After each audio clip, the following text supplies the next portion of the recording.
Ça a été dit, l'Europe sociale, comme l'Europe tout court, elle n'est pas née d'hier. Elle est même très lointaine, notre Europe. Si vous regardez les grandes facultés, elles se sont créées au Moyen-Âge, que ce soit en France, que ce soit en Angleterre, que ce soit en Espagne, que ce soit... Ça veut dire qu'il y avait toute une vie intellectuelle déjà qui existait, des échanges, donc l'Europe existait. Les grandes foires, c'était une Europe commerciale qui existait. Nous parlons, nous, d'une Europe contemporaine, celle qui est renée après la Seconde Guerre mondiale. Churchill disait en décembre 1946, recréer la famille européenne. Voilà le but. C'est donc que cette famille existait, en tout cas pour Winston Churchill. Ça s'est fait.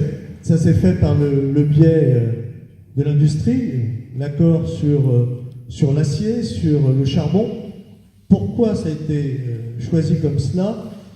Parce qu'il y avait une nécessité de reconstruire. Il n'y avait pas le choix, il fallait reconstruire une Europe en ruine.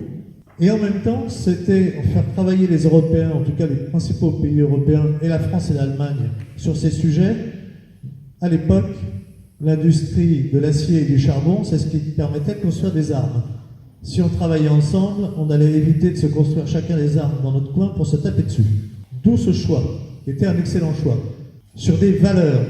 Et petit à petit, nous avons connu une dérive, pour arriver comme... on parlait tout à l'heure, à l'instant, Maher, sur Barroso, où la financiarisation du monde, ça n'a pas touché que l'Europe. On ne s'intéresse plus au peuple, aux gens, aux personnes, aux pays. On donne la priorité à la finance. Et c'est le drame. Et c'est par rapport... Alors, vous allez m'entendre être assez critique sur la construction européenne. Cela dit, je suis profondément européen. D'abord, je suis européen comme je suis français. Voilà, il se trouve que je suis né en France, je suis français, et que je suis né en Europe, je suis européen. Mais mon organisation est née en 1919, il y a un siècle, après la Première Guerre mondiale. Et tout de suite, on a été pro-européen parce que c'était plus jamais ça. Malheureusement, ça a recommencé. N'oublions jamais que l'Europe, ça nous permet un espace de paix. Ça, c'est l'essentiel. Après, on doit se développer dans cet espace de paix. Le socle est une bonne chose, c'est un bon signe, mais il faut passer aux actes. Et aujourd'hui, les actes sont un peu loin. Alors, j'avais lu, madame, ce que vous proposez, je vous ai entendu, et nous y sommes tout à fait favorables. Le problème, c'est que l'Europe de ces dernières années, voire de ces dernières décennies, s'est construite sur beaucoup de promesses, beaucoup de com', peu de résultats, peu d'actions réelles. Rappelez-vous, stratégie de Lisbonne. Qu'est-ce qu'on nous dit sur la stratégie de Lisbonne? En avant les petits gars, nous allons construire l'économie de la connaissance la plus compétitive et la plus dynamique du monde d'ici à 2010. On en est où? On a fait quoi? On l'a fait comment? Échec complet. Pourquoi échec complet? Pour deux raisons principales. La première, on a oublié la valeur travail.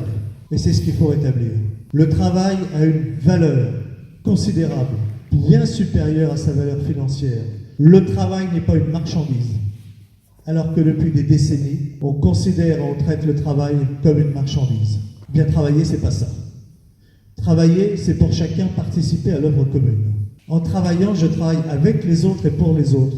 Donc il y a un rôle social du travail. Je me réalise par mon travail.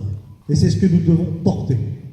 Et nous devons refuser que des personnes puissent travailler dans des conditions souvent très dures, sans salaire de dignité. Alors vous l'avez mis, mais il est temps de le faire. D'où la proposition que nous portons, salaire minimum en Europe, pas le même montant dans tous les pays, mais un montant en fonction de la richesse du pays.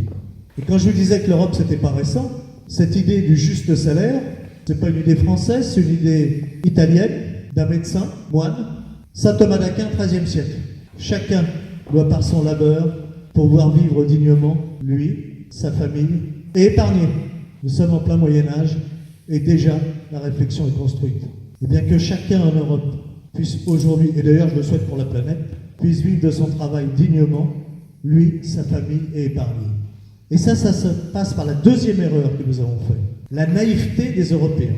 Nous nous sommes mis des règles, notamment économiques, des règles sur la libre concurrence.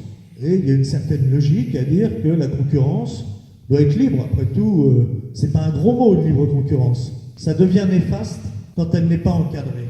Quand c'est la loi du plus fort et que nous appliquons en Europe des règles que le reste du monde n'applique pas.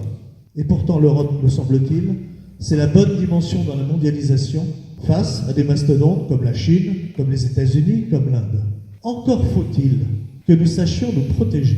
Quand vous voyez le développement de la Chine, où toutes les grandes entreprises chinoises qui sont en train d'acheter la planète, notamment par les terres rares, notamment les terres avec tout ce qui est minerai, en Afrique, en Asie, en Chine, toutes ces grandes entreprises sont subventionnées par l'État chinois. L'Europe nous interdit de le faire pour nos entreprises, qu'elles soient françaises, italiennes ou allemandes. C'est un non-sens. Si on est dans une compétition, encore faut-il que nous puissions appliquer les mêmes règles du jeu. Et ça pèse immédiatement sur le social, parce que si je ne peux pas faire vivre mon industrie, si je ne peux pas faire vivre mon agriculture face à la compétition mondiale, alors je fabrique des chômeurs.